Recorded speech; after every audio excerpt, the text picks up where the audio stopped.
তোমার হাতে ফোনটা দেখে আমার মনে হলো তুমি পড়াশোনা না করে সুদেবকে ফোন করছো। কি করি আমি লাজু? ক্লাসে যা পড়ায় বোঝো কিছু? সব তো ইংলিশেই বলে। একটু একটু বুঝি, একটু একটু আন্দাজ করি। তোমার এই ডাক্তারি পড়ে কি হবে গো? গ্রামে ফিরে গিয়ে অসুস্থ মানুষগুলো চিকিৎসা করি। আমি তাই করবো বলে পড়াশোনা করছি। যাই, বনলতা দিদিকে চাটা দিয়ে আসি, ঠান্ডা হয়ে যাচ্ছে। পাকা মেয়ে একটা, এরকম কথা শুনিয়ে গেল দেখলে? আমার কপালটাই খারাপ গো, কপালটাই খারাপ আমার। বাড়ি ভর্তি এমন এমন লোকজন ঢুকে পড়েছে যে বাড়ির আসল মানুষগুলোর জীবনী একেবারে অতিষ্ঠ করে দিচ্ছে। শান্ত হ ছোট, শান্ত হ, মাথা ঠান্ডা কর, একটু শান্ত হ।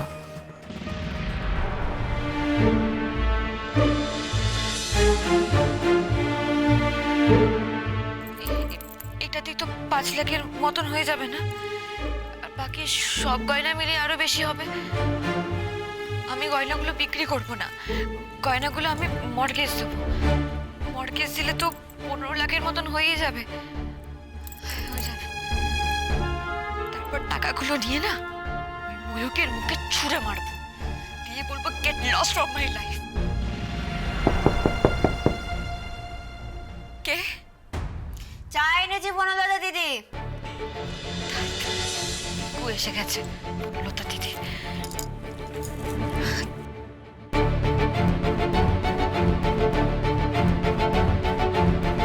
দেখ,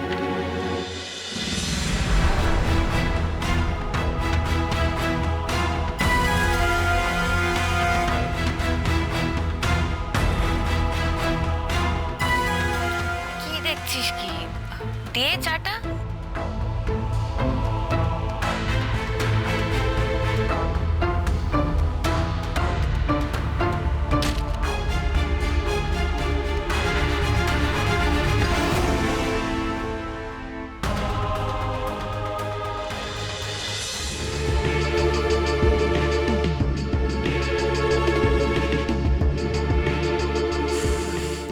টেনশনে রয়েছে মনে হলো বনলতা দিদি।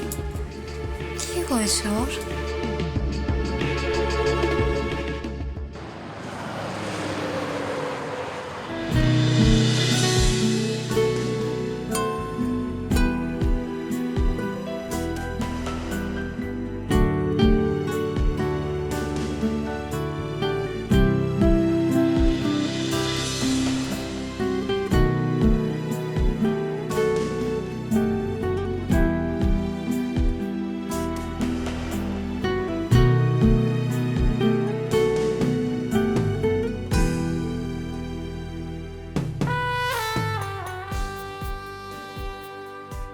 লাজু, এই যে তুমি ওইখানে বসে পড়ছো এই মাঝরাত্রিরে, গোটা পৃথিবী ঘুমিয়ে পড়েছে, তুমি জেগে পড়ছো।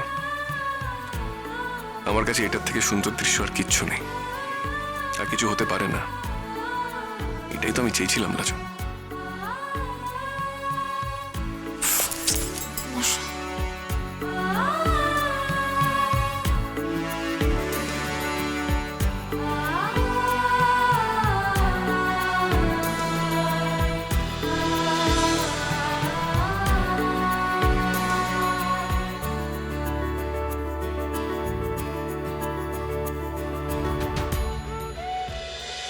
রাজু, কাল আমি তোমাকে বকেছি,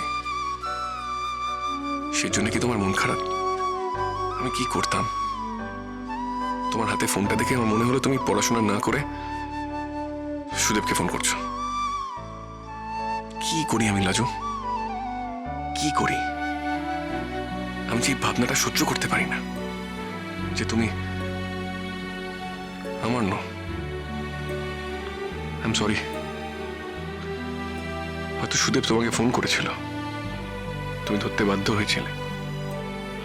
সরি লাজু, আমি কষ্ট দিতে চাইনি তোমাকে।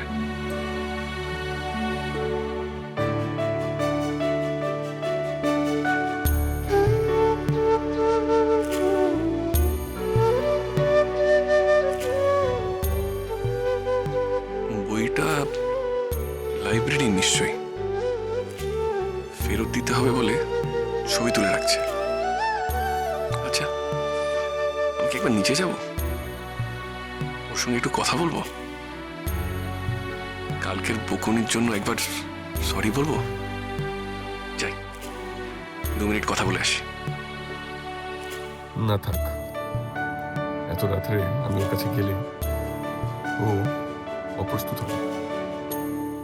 ও পড়ুক, আমি তো ডিস্টার্ব করবো না।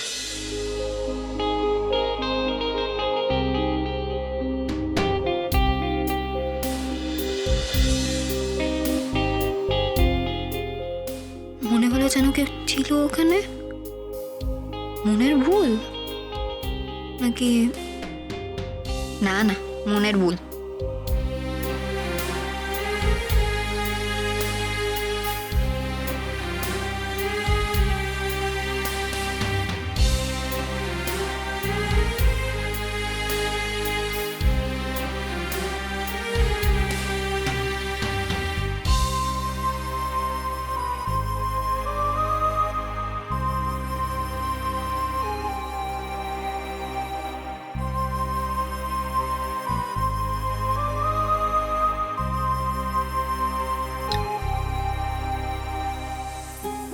কি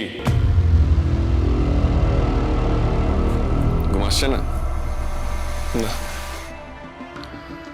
শান্তির ঘুম, নিশ্চিন্তের ঘুম, এসব আমার জীবন থেকে অনেক দূরে সরে গেছে। জীবন কি বিচিত্র না? একদিকে ওই মেয়েটা ওখানে ঘুমাচ্ছে তোমার হাতের কাছে, কয়েক ফিটের একটু তফাতে। তোমার কাছে নিজেকে সম্পূর্ণভাবে সঁপে দেওয়ার জন্য তার শরীর মন অপেক্ষা করে আছে। আর ওর দিকে আরেকজন যে নিচে, তার মনের ভাবনা উপলব্ধি করে থেকে দোলাচলে রয়েছে, সংশয় রয়েছে, পাপ বোধে ভুগছে। না না, পাপ না, ভালোবাসায় কোনো পাপ নেই। আমরা ভালোবেসেছি, আমাদের জীবনের শূন্যতার মধ্যে বিন্দু বিন্দু করে ভালোবাসা বাসা বেঁধেছে, তার মধ্যে পাপ নেই। এই সংজ্ঞা কেউ মানবে না অনুভব, সেটাই জীবনের ট্র্যাজেডি। যে হাতের নাগালে, তার সঙ্গে কয়েক আলোক বর্ষের মনের ফারাক, আর যে দূরের, সে এক অন্য জগতের বাসিন্দা। তবুও সে মনের কাছের। না না, মনের কাছের নয়, সে আমার মনের মধ্যে বাস করে।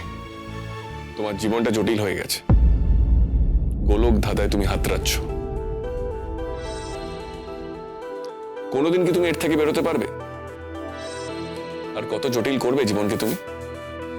আমি বুঝতে